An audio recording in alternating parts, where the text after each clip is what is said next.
आज का वीडियो जो है अगेन एक बहुत इंटरेस्टिंग चीज़ पे होने वाला है, ठीक है, जिसका नाम है ईल्डिंग। ठीक है,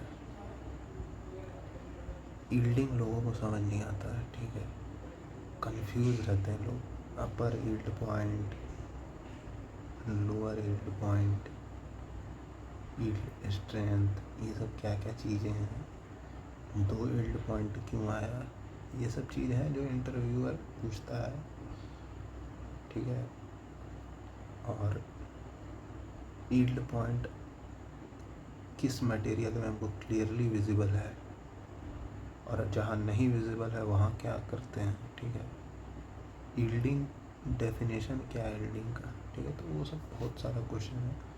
देखो, सबसे पहली बात तो ये है कि बॉन्ड्स का बिहेवियर इज जस्ट, मतलब we can model it like a spring, ठीक है।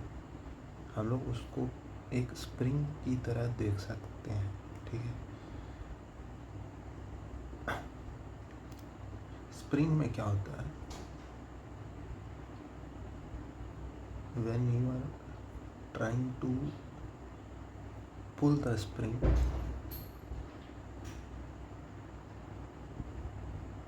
deflection occurs, and due to this deflection there is a resistance against this load, and that resistance force is equals to k times x, and ultimately these two are equal because for equilibrium, ठीक है।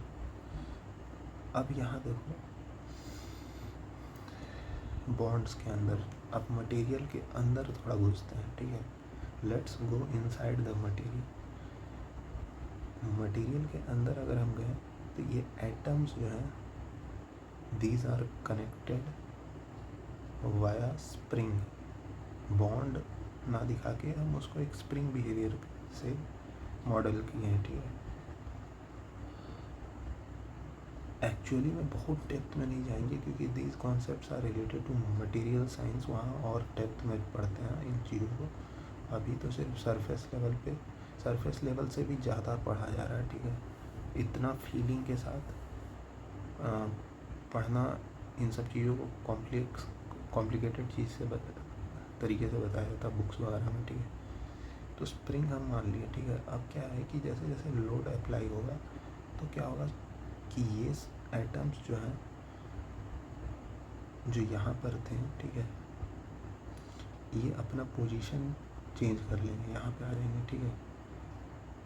ये atom जो यहाँ पे था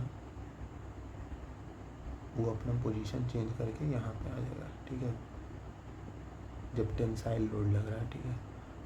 अब फिर से इसको अनलोड करेंगे, वापस से ये अपना पोजीशन पे आ जाएगा, ठीक है।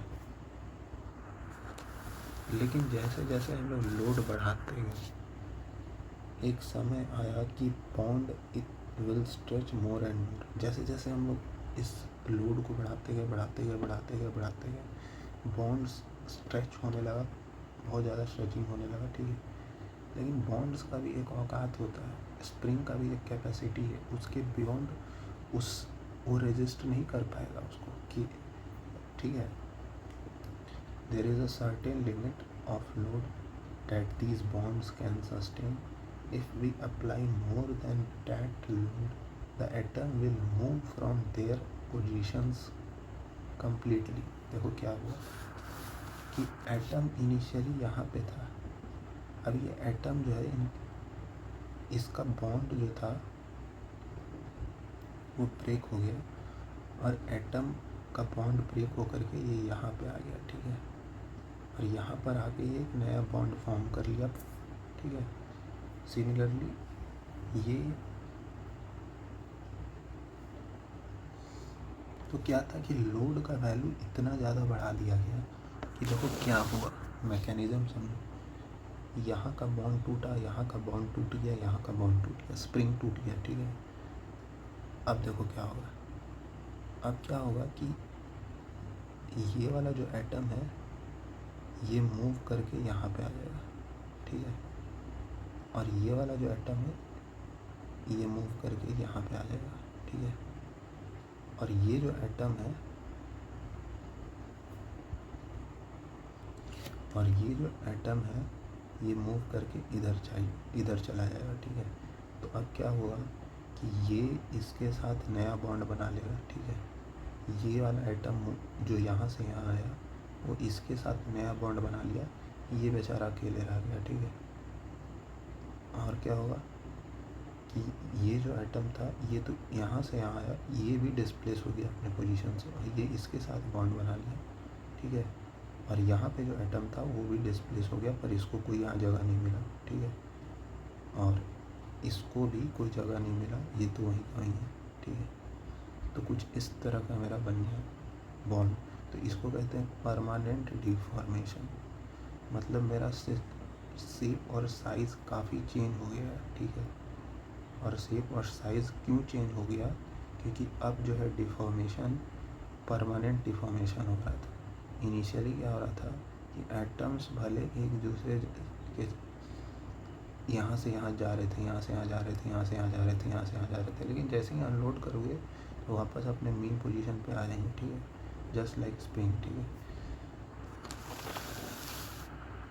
तो this deformation where the bonds are permanently broken and form new bond is plastic deformation and इसी को कहते हैं यील्डिंग, ठीक है। यील्डिंग इसी को कहते हैं, ठीक है। द स्टार्ट बेसिकली यील्डिंग यही होता है, ठीक है। और इसका प्रॉपर डेफिनेशन ये है कि यील्डिंग का मतलब large plastic deformation under constant load, ठीक है। इस चीज़ पे आने से पहले हम मेरे को डिस्कस करना है कि अपर यील्ड पॉइंट और लोअर यील्ड पॉइंट, ये दो यील्ड पॉइंट क्यों डिफाइन है, ठीक है। क्यों डिफाइन है मतलब क्यों आया है, ठीक है। देखो यहाँ पे जो बॉन्ड्स थे उनका स्ट्रेंथ कम हो गया था, ठीक है, और जस्ट टूटने के कगार पे थे, ठीक है। यहाँ पे रेजिस्टेंस था बॉन्ड के बीच में, जैसे ही ये बॉन्ड टूट गया अब इनके बीच में कोई रेजिस्टेंस नहीं रहा, तो सडनली रेजिस्टेंस और स्ट्रेंथ मेरा कम हो गया, ठीक है। तो अपर यील्ड पॉइंट से लोअर यील्ड पॉइंट एक सडन फॉल होता है, ठीक है। और देखा गया है कि लोअर यील्ड पॉइंट जो होता है ये मेरा देखा गया है। अच्छा हाँ, डिज़ाइन करते समय हम लोग क्या इस चीज़ को ध्यान रखते हैं, तो इस वजह से दो यील्ड पॉइंट आए, ठीक है। और उसके बाद यहाँ पे कांस्टेंट लोड पे डिफॉर्मेशन होना चालू हो गया। एक बार जब सभी एटम्स एक दूसरे से अलग हो गए उसके बाद क्या है कि अब जो है फ्री फ्लो चालू हो गया, ठीक है। फ्री फ्लो चालू हो गया, पर क्या है कि जैसे जैसे फ्री फ्लो चालू हो गया एक लिमिटेड स्पेस में अगर कोई चीज़ मूव कर रहा है, ठीक है, स्पेस भी तो चाहिए ना उसको फ्लो करने के लिए। तो क्या होगा कि एक दूसरे के मोशन को ये हिंडर करने लगेगा, तो यहाँ पे क्या होगा कि रेजिस्टेंस यहाँ से बढ़ना चालू हो जाएगा, ठीक है। और हमको अब जो है डिफॉर्मेशन देने के लिए अपना लोड को बढ़ाना पड़ेगा, ठीक है। इस पॉइंट तक आते आते तक रेजिस्टेंस काफ़ी ज़्यादा हो जाता है, ठीक है। अब हमको अगर और फर्दर डिफॉर्मेशन करना है तो हमको अपना स्ट्रेस लोड का वैल्यू को बढ़ाना पड़ेगा, और इसको कहते हैं स्ट्रेन हार्डनिंग और वर्क हार्डनिंग, ठीक है। कई बार हम लोग इंटेंशनली चाहते हैं कि वर्क हार्डनिंग हो, मेटल फॉर्मिंग प्रोसेस जो होता है वो इसी रीजन में कराया जाता है, ठीक है। That is a concept of manufacturing, यहाँ पे उसको नहीं डिस्कस करते, ठीक है। और दो चीज़ हो गया था, अब क्या है तो बताना है। हाँ, ये जो लोअर यील्ड पॉइंट होता है अपर यील्ड पॉइंट होता है, अगर हम 10 बार एक्सपेरिमेंट परफॉर्म करें माइल्ड स्टील के ऊपर, that is the low carbon steel, तो ये अपर यील्ड पॉइंट फ्लक्चुएट होते रहता है, कभी इधर आएगा कभी इधर आएगा, पर लोअर यील्ड पॉइंट फिक्स रहता है, ठीक है। इसी रीज़न से हम लोग डिज़ाइन इंजीनियर्स जो होते हैं उस सिग्मा मैक्स को लोअर यील्ड पॉइंट से कम रखते हैं, ठीक है, ना कि अपर यील्ड पॉइंट से, ठीक है। तो ये सब चीज़ें इंटरव्यूज़ में बहुत ज़्यादा ट्रबल करता है लोग को, ठीक है। अब देखो कि कुछ ऐसे डक्टाइल मटेरियल्स हैं जिनके लिए यील्ड पॉइंट डिफाइन ही नहीं होता, जैसे कास्ट आयरन होता है, कास्ट आयरन होता है, एल्यूमिनियम होता है, तो वहाँ पे क्या होता है, तो जैसे ये एल्यूमिनियम के लिए ये ग्राफ है, ठीक है।